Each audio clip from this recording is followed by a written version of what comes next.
seluruh oknum kampung, bapak dan seluruh rakyat. Kapolres Aceh Barat AKBP Panji Santoso didampingi Ketua KONI dan Kepala Desa resmi membuka open turnamen bola kaki dalam rangka memeriahkan Hari Ulang Tahun Pemuda yang ke-5 tahun di Desa Ujung Tanjung, Kecamatan Merebu pada Selasa sore.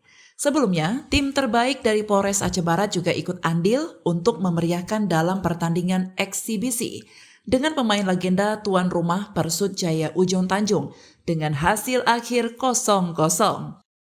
Dalam rangka Open Turnamen Hari Ulang Tahun Pemuda yang ke-5, ini sebanyak 32 klub terbaik dari pantai barat selatan Aceh ikut berkompetisi pada ajang tersebut. Pertandingan pada turnamen ini akan berlangsung selama 18 hari mulai 21 Februari hingga 10 Maret 2023 mendatang.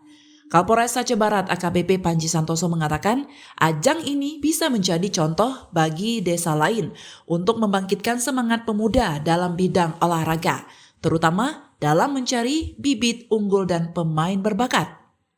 Ia berharap ajang turnamen olahraga sepak bola ini dapat mencegah pemuda terlibat dalam pelanggaran hukum, seperti narkoba dan pelanggaran pidana lainnya. Baik, pada sore ini melaksanakan pembukaan turnamen dalam rangka HUT Pemuda Gampong yang ke-5. Ini sebuah perhelatan turnamen yang monumental dengan penuh rasa sportivitas. Selamat bertanding, selamat untuk seluruh panitia. Semoga ini menjadi model bagi desa-desa lain untuk sama-sama kita tingkatkan kualitas persepak bolaan di Aceh Barat. Olahraga setelah Covid ini sangat luar biasa, pesat sekali perkembangannya. Ini merupakan hal yang sangat luar biasa dan saya mengapresiasi. Semoga ini terus ditingkatkan sehingga bibit-bibit muda persepak bolaan dapat terus mengalir di Aceh Barat.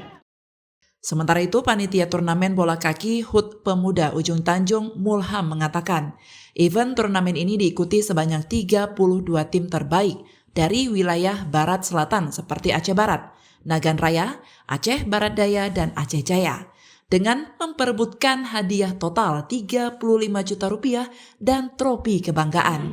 Di dalam rangka memperingati HUT Pemuda Ujung Tanjung diikuti oleh 32 klub dari barat selatan terbaik yang akan berlaga di open turnamen. Total itu sebanyak 35 juta. Juara 1 itu sebanyak 18, juara 2 11, dan selanjutnya juara 14. Selain itu juga kita membuat juara pemain top skor. Kita berharap dengan turnamen ini lahir kader pesepak bola khususnya di Aceh Barat. Dari Aceh Barat, Orion Saputra melaporkan untuk Puja TV Aceh.